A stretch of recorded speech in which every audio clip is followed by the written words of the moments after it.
नमस्कार साथियों, आपका अपना चैनल नॉलेज विषय में आपका एक बार फिर स्वागत है। साथियों, जैसा कि आप सभी को पता है कि कोरोना के संक्रमण के चलते लंबे समय से विद्यालय बंद होने के कारण बच्चों के पढ़ाई पर बहुत ज़्यादा प्रभाव पड़ा है। बच्चों की जो दक्षता है वह कमज़ोर हो गई है और बच्चे अधिकांश चीज़ों को भूल गए हैं। तो बच्चों की दक्षता पर विकास करने के लिए, साथ ही पढ़ाई की स्तर पर कसावट लाने के लिए अब साथियों शाला स्तर पर अकादमिक निरीक्षण किया जाएगा, जो 26 बिंदु पर आधारित है, जिस पर कुल 100 अंक निर्धारित किए गए हैं, जो विद्यालय की कार्य एवं कार्य योजना और विद्यार्थियों की प्रगति दक्षता आधारित पर यह अंक निर्धारित किए गए हैं और बच्चों के परफॉर्मेंस और विद्यालय के परफॉर्मेंस के आधार पर उनको अंक दिया जाएगा, जिससे कि बच्चों की दक्षता विकसित की जा सके, विद्यालय का रख रखाव अच्छे से किया जा सके।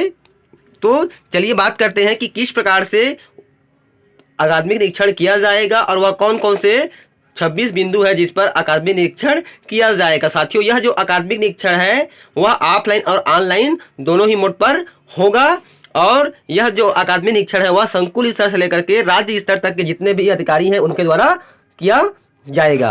तो चलिए वीडियो शुरू करते हैं कि वह 26 बिंदु कौन कौन से हैं जिस पर अकादमिक निरीक्षण किया जाएगा। तो जैसा कि आपके सामने स्क्रीन पर दिखाई पड़ रहा है, सबसे पहले आपको अपने ब्राउजर पर cgschool.in ओपन कर लेनी है। ओपन करने के बाद आपके सामने इस तरह से पेज आती है, तो वहां पर आपको लॉगिन पे क्लिक कर लेनी है और आपको अपने मोबाइल नंबर और पासवर्ड से लॉगिन कर लेना है। तो जैसे ही आप सीजी स्कूल के पोर्टल में अपने आईडी और पासवर्ड से लॉगिन होते हैं तो हमारे सामने इस तरह से स्क्रीन दिखाई पड़ती है। तो आपको स्क्रॉल करके नीचे की ओर आनी और यहाँ पर देखिए आपको एक टैब दिखाई पड़ रहा है न्यू करके अकादमिक निरीक्षण। जैसे ही हम इसके ऊपर क्लिक करते हैं तो आपके सामने कुछ इस तरह से इंटरफेस दिखाई पड़ेगा, जिसमें लिखा हुआ है अकादमिक निरीक्षण स्कूलवार और यूडाइस आईडीवार। इस प्रकार से आपको स्क्रीन दिखाई पड़ेगी। उसके बाद जैसे ही आप स्क्रॉल करके नीचे आते हैं तो यहाँ पर आपको जिला, ब्लॉक, संकुल, स्कूल का नाम दिखाई पड़ेगा। उसके बाद देखिए यहाँ पर दो आपको ऑप्शन दिखाई पड़ रहे हैं, दर्ज निरीक्षण देखें और नया निरीक्षण। यदि आपके विद्यालय का पहले भी निरीक्षण किया जा चुका है और उसकी एंट्री ऑनलाइन की गई है तो यहाँ पर दर्ज निरीक्षण देखे पे क्लिक करेंगे तो आपको किस तारीख को उक्त निरीक्षण किया गया था उसकी पूरी प्रविष्टि आपको दिखाई पड़ जाएगी और आपके विद्यालय को कुल कितना अंक प्राप्त हुआ है वह भी आपको यहाँ पर दिखाई पड़ जाएगा। अब चलिए बात करते हैं कि वह 26 बिंदु कौन से हैं जिस पर अकादमिक निरीक्षण किया जाएगा। तो जैसे देखिए हम नया निरीक्षण पे क्लिक करते हैं तो हमारे सामने इस तरह से इंटरफेस आ जाता है। यहाँ पर देखिए लिखा हुआ है, सबसे ऊपर में लिखा है निरीक्षण का तरीका, उसके ऊपर में लिखा है स्कूल का नाम के लिए निरीक्षण, फिर लिखा है निरीक्षण का तरीका कि वो ऑफलाइन है कि ऑनलाइन। तो जिस मोड पे निरीक्षण किया जाएगा उस पर टिक किया जाएगा। उसके बाद यहाँ पर दिनांक भरनी है कि जिस दिनांक को यह निरीक्षण किया जाएगा। उसके बाद देखिए यहाँ पे प्रश्न दिया गया है कि शाला परिसर का वातावरण सीखने सिखाने के लिए अति उत्तम है या स्वच्छ है। उस पर यहाँ पर देखिए 2 अंक निर्धारित है, तो निरीक्षणकर्ता अपने स्तर के अनुसार से वहां पर उसको अंक देगा कि 0 देगा कि 1 देगा कि 2 देगा, इस प्रकार से। उसी प्रकार से देखते हैं कि निरीक्षण के दौरान सभी शिक्षक शाला में उपस्थित एवं अपने कार्यों में सक्रिय पाए गए, इस पर भी 2 अंक निर्धारित है। मध्याह्न भोजन की गुणवत्ता, नियमितता एवं स्वच्छता, इस पर भी 2 अंक निर्धारित हैं, 0 से 2 अंक निर्धारित हैं। उसी प्रकार से अभ्यास पुस्तिकाओं की उपलब्धता, उन पर नियमित कार्य एवं फीडबैक देना, इस पर भी 0 से लेकर के 2 अंक निर्धारित है। उसी प्रकार से देखिए नंबर 5 पर प्रश्न है कि शाला प्रबंधन समिति की सक्रियता एवं नियमित बैठकों में उपस्थिति या फिर सहभागिता, इस पर भी 0 से लेकर के 2 अंक निर्धारित है। उसी प्रकार से सभी कक्षाओं में लर्निंग आउटकम्स आधारित विद्यार्थी विकास सूचकांक अद्यतन उपलब्ध है, इस पर भी 0 से लेकर के 2 अंक निर्धारित है।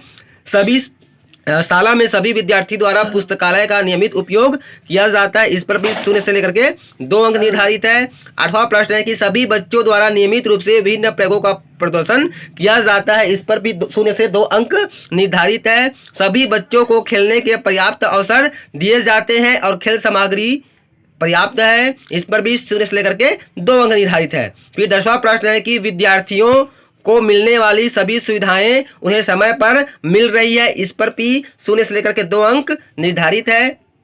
11वां प्रश्न है कि सभी शिक्षकों के फोटो शाला के बाहरी दीवार पर प्रदर्शित किए गए हैं, इस पर भी 0 से लेकर के 2 अंक निर्धारित है।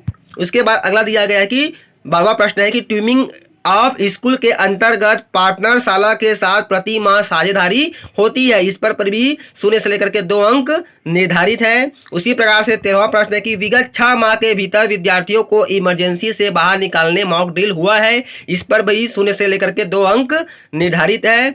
नंबर 14वां है कि शाला सुरक्षा कार्यक्रम के अंतर्गत शालाओं का सुरक्षा ऑडिट किया गया है। इस पर 20 शून्य से लेकर के 2 अंक निर्धारित है। निरीक्षणकर्ता अपने अनुसार से इस पर अंक विद्यालय को देगा। अगला प्रश्न है 15वां प्रश्न कि शाला के पास आगामी 3 वर्ष का शाला विकास योजना उपलब्ध है। इस पर 20 शून्य से लेकर के 2 अंक निर्धारित है। अगला प्रश्न 16वां है कि जिसमें कहा गया है कि शाला में बच्चों के सहयोग से किचन गार्डन विकसित किया गया है। इस पर 20 शून्य से लेकर के 2 अंक निर्धारित। अगला प्रश्न है नंबर 17वां, इसमें कि शाला में सक्रिय बाल संसद या युवा एवं इको क्लब का संचालन किया जा रहा है। इस पर 20 शून्य से लेकर के 2 अंक निर्धारित है। उसी प्रकार से यहाँ पर 18वां प्रश्न में दिया गया कि शाला में क्रियाशील शौचालय एवं स्वच्छ पेयजल की व्यवस्था। इस पर 20 शून्य से लेकर के 2 अंक निर्धारित है। 19वां में प्रश्न है कि शिक्षकों द्वारा चर्चा पत्र अध्ययन कर मासिक बैठकों में सहभागिता की जाती है। इस पर 20 शून्य से लेकर के 2 अंक निर्धारित है। नंबर 20 है सभी शिक्षक स्वयं एवं पालकों को सोशल मीडिया में सक्रिय रखे हुए हैं। इस पर भी शून्य से लेकर के 2 अंक निर्धारित होते हैं। इस प्रकार से साथियों नंबर 1 प्रश्न से लेकर के 20वां प्रश्न तक के हर प्रश्न पर शून्य से लेकर के 2 अंक निर्धारित है और प्रश्न 21 से लेकर के 26 प्रश्न पर शून्य से लेकर के 10-10 अंक निर्धारित है। जैसे कि 21वां प्रश्न है कि सभी विद्यार्थियों ने मूलभूत साक्षरता का कौशल हासिल कर लिया है। सभी विद्यार्थियों ने मूलभूत संख्यात्मकता का कौशल हासिल कर लिया है। 23वां प्रश्न है कि भाषा में कक्षा अनुरूप दक्षता हासिल कर चुके विद्यार्थियों के प्रतिशत के आधार पर स्कोर। इस प्रकार से शून्य से लेकर के 10 अंक है इस पर। उसी प्रकार से है 24वां प्रश्न कि गणित में कक्षा अनुरूप दक्षता हासिल कर चुके विद्यार्थियों के प्रतिशत के आधार पर स्कोर। 25वां प्रश्न है कि विज्ञान में कक्षा अनुरूप दक्षता हासिल कर चुके विद्यार्थियों के प्रतिशत के आधार पर स्कोर। और 26वां प्रश्न है कि समुदाय के सदस्यों या फिर एसएमसी का शाला के प्रति अभिमत के आधार पर स्कोर। तो इस प्रकार से साथियों मैंने जैसे आपको पहले ही बताया कि प्रश्न नंबर 1 से लेकर के 20वां प्रश्न पर 2-2 अंक निर्धारित है और 21 से लेकर के 26वें नंबर के प्रश्न पर 10-10 अंक निर्धारित है। इस प्रकार से कुल 100 अंक निर्धारित है।